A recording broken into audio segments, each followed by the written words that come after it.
Isa sa reason guys kung bakit pumapalya, ayaw mag-start, sluggish yung makina o kaya stagger yung kanyang andar is dahil sa maruming fuel filter. Napakarami ng mga sasakyan natin ngayon na lumalabas pero lahat sila fuel injected na. Kaya yung mga fuel filter kagaya nito, mahalaga. Kaya itong araw na to, ituturo ko sa inyo paano magpalit ng fuel filter dito sa ating Ford Everest. So iniiwasan natin dito guys, kung kailan nasa mahabang biyahe tayo, tsaka pa siya magpalya or mag-hard start, okay? So, ito napakadali lang magpalit ng fuel filter ng ating Ford Everest. Make sure lang muna guys na naka-turn off ang ating ignition switch. Kasi pag tinurn on nyo yan, kahit hindi umaandar ang makina, andito kasi yung filter. So dito sa mga hoses na to, tatanggalin natin to.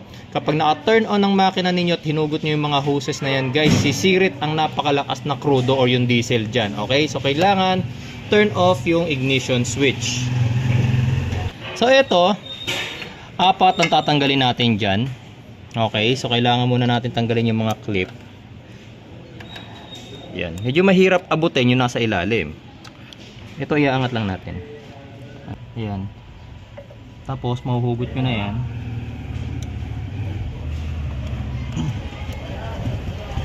Yan. Okay. Tapos ito, ganun din, hugot. Ayan.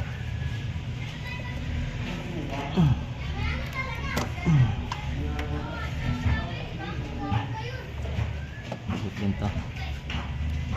Okay. Tapos lastly, yung isa sa ilalim. Okay.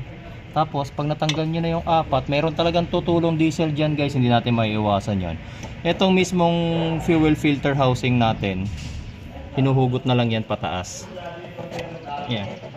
Ayan. Okay. Wait lang. Pagkahugot nyo, huwag nyo sasagarin kasi meron pang harness yan. Ito. Yan. So disconnect nyo lang yung harness. Wait lang. Yan. Tapos ito, punong-puno ng laman na diesel. Okay?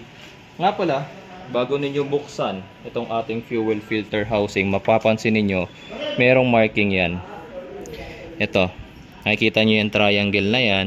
Dapat naka-align yan dito sa triangle na to. Ayan, makikita nyo naka-align sila hanggang dito.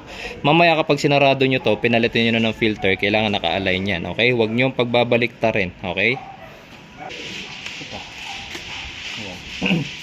So, pihitin nyo lang yan. Pag lumuwag na, angat nyo lang to. Ayan. May tumatapon-tapon pang diesel. Yan. Ayan. Okay. Tingnan natin yung fuel filter natin. Grabe guys, oh. Napakadumi na ng ating fuel filter. Yan, makikita nyo. Isang reason kung bakit namamalya ang isang sasakyan ng dahil sa maruming fuel filter. Yan. Tapos observe nyo rin yung loob. Bago nyo itapon yung diesel na nandito, observe nyo na rin kung merong traces na ng tubig. So ito mukhang wala naman traces ng tubig. Mukhang clog lang talaga yung filter nya. So chance na natin to para malinisan din yung fuel filter housing. Kung tinanggal nyo na diesel dito, pwedeng yun na yung panglinis ninyo. Pero actually sa dami ng diesel nya, malilinisan na siya. Siya nga pala guys, ito yung ating bagong fuel filter. Sa mga magtatanong nga pala kung saan ako bumili niyan, actually sa online ko na lang yung binili. Nasa 200 pesos. Mura lang ang fuel filter guys. Lalagay ko na lang yung product link sa video description tsaka sa pin comments. Pwede kayo bumili. Mura lang. Parang 200 pesos kasama na shipping. 160 something yata yan. Diba? Tapos, eto, baba muna natin. Pakita ko sa inyo. Ito yung ating bagong filter. Yan. Ito yung bagong filter natin. May kasama O-ring. Yung O-ring, mamaya papakita ko sa inyo kung saan natin ito lalagay. Papalitan na rin natin yung O-ring. Pero ito yung ating bagong filter. Tignan nyo kung gaano siya kalinis. Ito ngayon, yung marumi nating filter. Ayan. Yan, at least nagagawa ng fuel filter yung kanyang trabaho. Salain yung dumi ng diesel. Okay, so ito hindi ito pwedeng nakakapasok lalo sa fuel injector natin. Bumabara yung mga dumi na yan. Okay, so ito yung papalit natin. Pero bago ang lahat, kunin nyo yung pinaka lower part. Ito. Palitan nyo muna ng O-ring. Ito yung O-ring niya. Napakadali lang palitan nito guys. Yan. Tapos pasok nyo to. Okay. Mas maganda kung meron kayong engine oil, pahiran nyo yung O-ring ng engine oil para pag sinarado nyo mamaya yung ating oil filter housing, hindi ma-damage yung O-ring. Kasi yung O-ring na yan, ang purpose niyan, syempre since pressurize yung ating sasakyan, para hindi mag-leak yung diesel. Okay? Kasi kahit na walang leak doon sa mga hoses, kung yung O-ring natin na may damage, magli-leak. Okay? So mauubusan ng diesel yung ating tangke. Okay? Tapos ito, syempre lalagyan na natin yung ating fuel filter. Yung fuel filter natin guys, meron din yung sariling O-ring. Ayan, may sarili siyang O-ring. Okay, papasok nyo lang dyan. Lapat. Kunin nyo yung upper part ng ating fuel filter housing. Tapos yung gaya ng sabi ko sa inyo kanina, kung nasaan yung triangle part, pagtatapatin nyo yun. Ayan, ito, tsaka yun. Okay, so hindi nyo yan, basta-basta madi-disalign kasi mayroong gatla. May gatla itong part na to, ayan o. To, tsaka yun. So hindi siya, hindi siya papasok ng paganyan. Papasok siya ng paibang posisyon. Ayan, papasok siya ng paganyan. Pero makikita nyo kagad, disalign yung triangle, tsaka to. Okay, so ang gagawin niyo i-align nyo. Kung saan siya papasok, kagaya niyan. Ayan, okay. Ayan, so dito pumapasok guys yung point na medyo mahirap ipasok kasi nga bago yung ating O-ring. Ayan.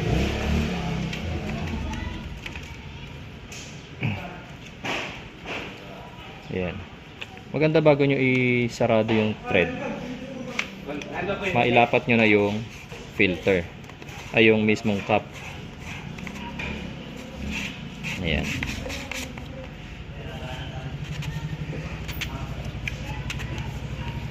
Ayan. Nakikita nyo, nagtapat-tapat ulit sila.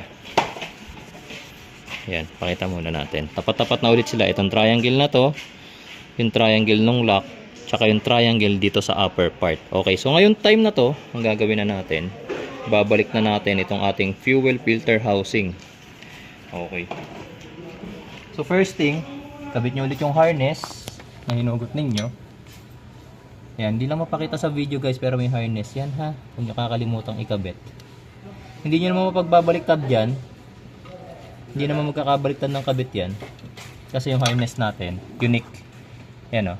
So hindi nyo mababaliktad ng kabit yan, huwag kayo mag-alala. Okay. Okay na. Tapos eto, kagaya kanina, isasakto lang natin doon sa kanyang bracket. Yan. Ayan. Tapos eto guys, huwag nyo mapagpapalit-palit yung mga hose na ipinasok ninyo kanina. Ayan. Tapos lock. Make sure guys na mailock nyo, mailapat ninyo yung lock. Itong isang to, dito. Wait lang. Okay guys, so tapos na natin may kabit yung ating fuel filter housing, yung kanyang connections. Make sure guys, gaya na sabi ko, may kabit nyo ng maayos yung connection tapos yung lock. Kasi pressurize yan. Kapag hindi nyo naikabit na maayos yung lock, mahuhugot yung hose, tatapon yung diesel. Okay? Nangyayari pa naman yan kadalasan sa biyahe. Okay? So iwasan nyo yun. Ngayon, eto. Since nagpalit tayo ng fuel filter, dito tayo sa loob. Meron ako ipapakita sa inyo. Ito guys, tatandaan niyo, every time na magpapalit kayo ng fuel filter, hindi magi-start agad yung sasakyan ninyo kasi nga tinanggalan natin ng laman yung ating fuel filter housing. So ang diesel ninyo manggagaling pa mismo sa fuel lines niya or sa fuel pump, okay? So ang ginagawa diyan, di ba naka-turn off? Ito, to-turn on muna natin. Actually, sa pag-turn on pa lang natin guys, nagpa-primer na yung ating fuel pump. Nagpapadala na siya ng diesel papunta doon sa ating fuel filter. Pero may chances pa rin guys na hindi pa yan mag-start. Try natin guys ha, try natin. Ayan. Ayun. Medyo nag-hard start siya, pero nag-start naman. Pero ito guys, para hindi na natin pahirapan yung ating sasakyan, ang ginagawa dyan, ito. Naka-turn off, di ba? Ayan. Turn on nyo muna. Dalawang ways kasi ang pagbi-bleed. Pwede turn on nyo yung ignition switch. After 30 seconds, turn off. Tapos turn on nyo ulit. After 30 seconds, turn off. Tapos turn on nyo ulit. After 30 seconds, turn off ulit. So siguro mga 3 to 4 times nyo gagawin yon. Yun yung isang way ng pagbe-bleed. Another way ng bleeding guys is yung medyo messy. Yung mga connections natin kanina dito. Eto dito. Eto. Kasi ang ginawa natin, kinabit agad natin yung fuel filter. Kung gusto nyo mag-bleed, ang gagawin nyo, bago nyo ikabit itong mga connections na to, i-on nyo muna yung ignition switch. Tapos magbabato na ngayon ng diesel yung ating fuel, yung ating fuel pump papunta rito. Okay, so kapag ka nagbubuga na siya ng diesel, yun na yun. Okay, so pero dito, ang ginawa kasi natin, kinabit na natin lahat ng connections, tsaka natin binibleed gamit yung ignition switch, tsaka yung kanyang fuel pump. Okay, turn on, turn off nyo lang guys. Ilang seconds lang, 30 seconds. Turn on, turn off nyo lang. Ayan, so mamaya, mga ilang beses ko lang itong gagawin. Ayan guys. So after natin mag-bleed ng maayos, start na yung ating makina and ayan, okay na siya. So ganun lang guys, kasimple magpalit ng fuel filter ng ating mga sasakyan ng ating Ford Everest. Tandaan nyo guys, fuel filter man yan, napakamurang pyesa, pero pag barado na yan, pag napakadumi na yan guys, makaka-apekto yan sa andar ng makina nyo. Pwedeng hindi mag-start yung makina, pwede mag-start pero tunog palyado, o kaya naman guys walang hatak yung sasakyan ninyo dahil lang sa maruming fuel filter. Maraming salamat guys sa inyong panonood at kita-kita po tayo next video.